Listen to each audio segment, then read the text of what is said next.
Alright, so I learned something new about recording video today. Mainly, it's really difficult to get the lighting right when you're doing it indoors. So, now that I think I've got the lighting right, let's talk about modernism.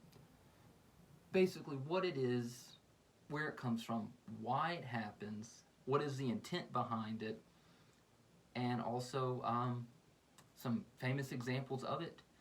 And I've got props, so we're going to see how this works.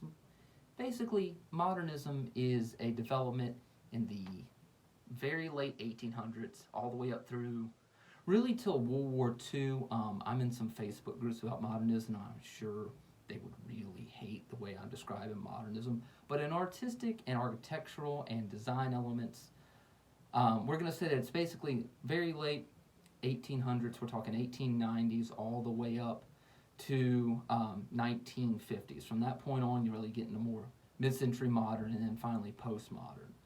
But there's going to be a great shift in the world that's going to cause all kinds of things to happen, like furniture to start to look like this and book covers to start to look like this, very abstract as opposed to regular illustration. I mean, all the way down to public monuments. I've got some Lego architecture sets here.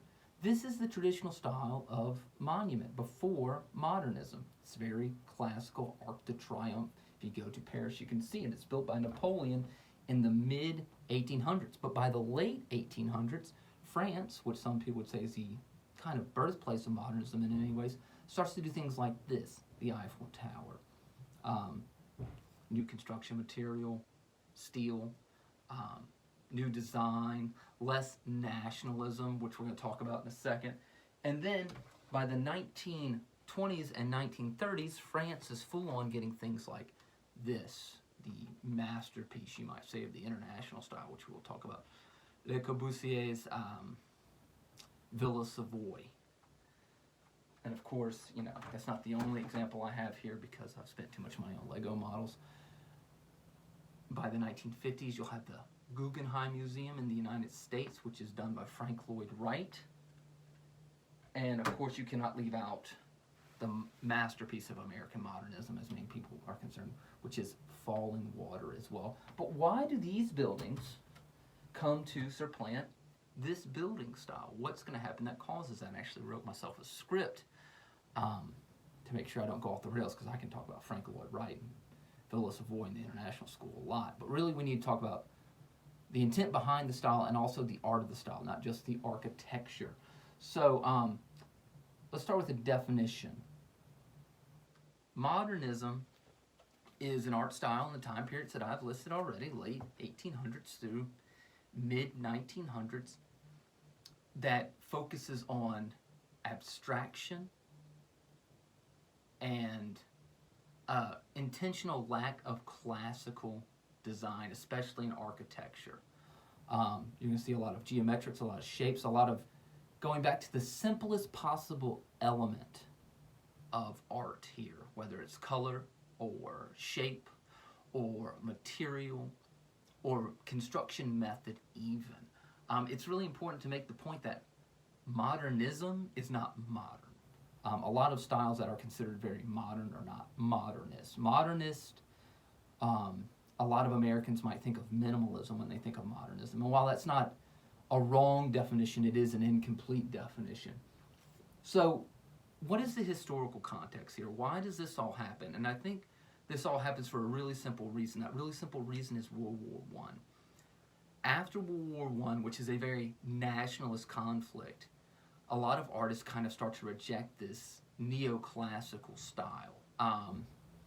When you think neoclassical style, you know, it probably, if you're in the United States, you probably think Washington, D.C. with its very plantation style, Greek columns, Renaissance-era domes type construction. This is all the rage in Europe, as seen by Arc de Triomphe, or in Germany, Brandenburg Gate. However, a lot of artists start to see this neoclassical linked to nationalism, and they see nationalism linked to international conflicts, which of course it is in World War I, and then will be again in World War II with Adolf Hitler. And when Adolf Hitler comes to power, he reverts right back to the neoclassical style. If you've ever watched the show Man in the High Castle, you kind of get this view of Germany in some of the later episodes that's super neoclassical nationalism. What a lot of people don't realize is that's based on really real plans that Hitler and his architects had to redesign Berlin. So they're going to reject the classical. They're going to start to look towards more, although the term's not quite appropriate, maybe primitive forms of expression. And you'll see that a lot in the art, whether it is going to go to influences outside of the European influence or whether it's just going to go to a simpler art style. A lot of African influence, a lot of Japanese influence, which we've already seen in Impressionism with Japanisme. Anyways, so what is the artist's intent? The artist's intent throughout all of modernism, which I feel like I've already said, but I'll say it again, is to find a way forward to tell new stories without having to rely on the classical tradition or classical subject matter, whether it's German Expressionism or Fauvism or De Stil or the style, abstract expressionism, Dadaism, surrealism. It's about trying to show things that have not traditionally been the subjects of art. And there's a whole bunch of other cultural influences here, literature, psychoanalysis under Freud, the atomic age, all these things play a great role in the changing of subject matter. But the way that the subject matter is portrayed is more of what modernism is. It's not just a change in subject matter, it is a change in the way that subjects are presented. So let's talk about these artists. These artists are trying to show what color can do on its own. They're trying to show what art can do without the influence of classical. They're trying to show art that celebrates the individual rather than the nation. A great example of an artist using art to show the individual, not the nation, is Katie Kollwitz. Katie Kollwitz is a German artist, and a lot of her work, even though it is about national subjects, still focuses on the individual. And then you have abstraction as a big part of modernism, at least a big part of modernism in the artists that I'm about to list. These artists are trying to see, does art even have to tell a story, or can the aesthetic beauty of the color, of the simplicity, do it all on its own? We're talking about Paul Klee, Mondrian, Agnes Martin, and Malevich. These are all artists that forego traditional subject matter, that forego classical influences, all these things, to simply show what the art can do on its own, especially in the case of Mondrian, where it is literally, or Malevich or Agnes Martin, where it is just shapes and colors. That's it. You might even notice when you look at some of these artists like Mondrian that their artwork doesn't even have a name to ground it in what the subject could possibly be. The required artwork for AP Art History, the title of it is Composition in Red, Blue, and Yellow. And that is certainly a common theme. Now with sculptors, once again, you're going to have national monuments, but these national monuments are going to promote the individual, not the nation. That's a great example. Once again, Katie Kollwitz, she comes up again. All of her work really tries to show the suffering of individuals under national struggles. A great example, which will be on screen, is the grieving parents. Abstraction of forms to simpler forms. Can these simpler forms still tell stories and subject matter? Are they recognizable without the extreme realism of classical? For this, you've got Barbara Hepsworth. You also have Brancusi. These artists both try to show, sometimes with the case of Brancusi and the Kiss, traditional subject matter, but in a way that is more abstract. What can material do on its own? No longer is material trying to fool you into thinking it's something else, with like neoclassical sculpture where they try to make you think that marble is cloth. With Brancusi, the marble is marble. And that's it. It's not trying to fool you into thinking it's something else. And then finally,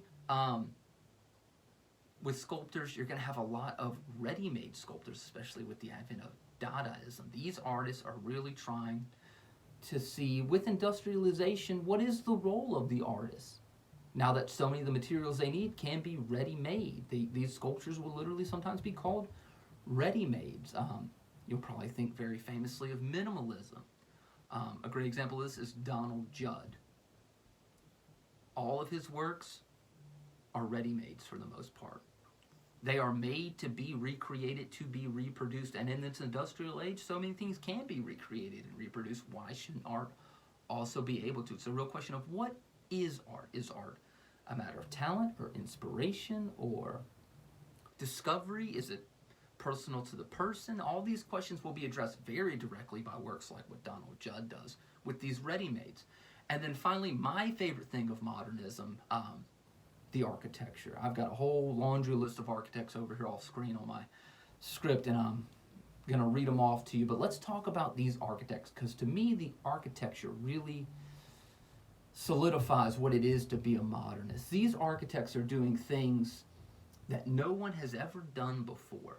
They're trying to experiment with new materials like steel, industrial sheet metal, pane glass, all these materials that are newly available and cheap thanks to the extreme production of factories during World War I and World War II. For these two, we've got Charles and Ray Eames, the famous husband and wife pair.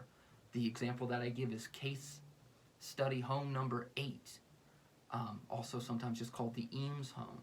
This house is made entirely with objects found on factory floors. Can we make houses cheaply using these industrial materials? The Eames are determined to find out. Philip Johnson, his masterwork, Glass House. What a concept. A house that is just all glass with the exception of that brick cylinder, which is the restroom. What is a home? What can a home be made of? What can these new materials, what can we use to make a home? Does it have to be traditional materials? Does it have to have ornamentation? These are all experiments being done by Philip Johnson, being done by the Eames, and done by many others that I don't have time to list. There's also, once again, a rejection of nationalism and the neoclassical. You see this a lot with the Bauhaus school in Germany, which is actually shut down by the Nazis because it has quote-unquote communist leanings, which is an accusation that has some merit. But this idea that they reject nationalism, which of course fascist Germany is all about nationalism. The two examples that I have for you here is Frank Lloyd Wright with Falling Water, which I have here, but also will be on screen. And then also Mies van der Rohe with the Seagram's building. He was a famous Bauhaus architect, but upon the school being shuttered by the Nazis, he comes to the United States and starts to design there. And then also, of course, Le Corbusier with Villa Savoy, probably the masterwork of the international style that most exemplifies the 5 pillars. And as you can see when you look at Villa Savoy here, there's not a lot of decoration. It's all very functional. Le Corbusier says that a house is a machine for living, and he really means this intention. So the home is very much a machine for living. Not necessarily supposed to be cold and calculated, but not this ornate, decorative thing. These are homes that could exist, at least in the case of Villa Savoy, anywhere. And that's the point. They are not tied to a national or nation state. And with Falling Water, it's a home that is supposed to exist in the specific site. It's not made to be mass-produced like some of these nations have begun to do. And then finally, you have the most interesting thing to me about modernist architecture, which is the Utopianists. These are architects that have decided that rather than wait for a new world that they can design for, they will actually design a new world through architecture. Their buildings will usher in an era of utopianism because of how their buildings function. Le Corbusier is one of these. He has a book, The City of Tomorrow and Its Planning. I would greatly recommend it if that's your sort of thing. It's all about utopian urban city planning, this idea of creating a more equitable society through design, which is what an amazing concept. We don't talk about that enough. Like, for instance, that the Empire State Building was supposed to be entered at the top, and that's why that upper area that almost looks like a lobby is there because blimps were supposed to dock at the top and you went in at the top. These modernists that are designing these buildings, like Villa Savoy, like City of Tomorrow and its planning, are trying to create a new world through design. The other two I have for you here, or actually three that I have for you here, is Buckminster Fuller.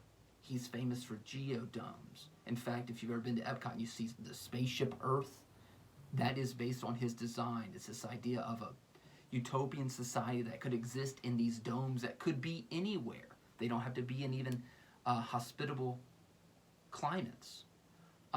You have Paulo Soleri, who, what a mind for utopianism. Every one of his designs is about a society in which the buildings itself, the planned community, would promote egalitarianism. And then you have the great Brazilian architect, Oscar Niemeyer, who designed all of the planned capital of Brazil, Brasilia.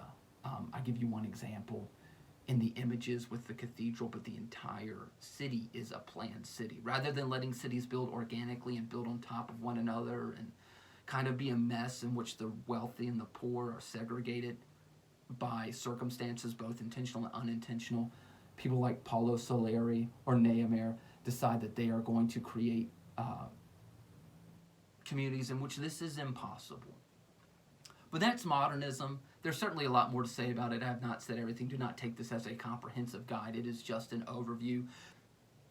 The big takeaways here is to remember that modernism is a rejection of World War I and the nationalism that seems to create it. Certainly there is some socialism and communism inherent in this system. In fact, a lot of these architects are decried as socialists and communists because their buildings or these artists and their artworks don't seem to promote anything. Or if they promote something, it is equality. But that's the world they're trying to build. So I hope this clears some things up for you.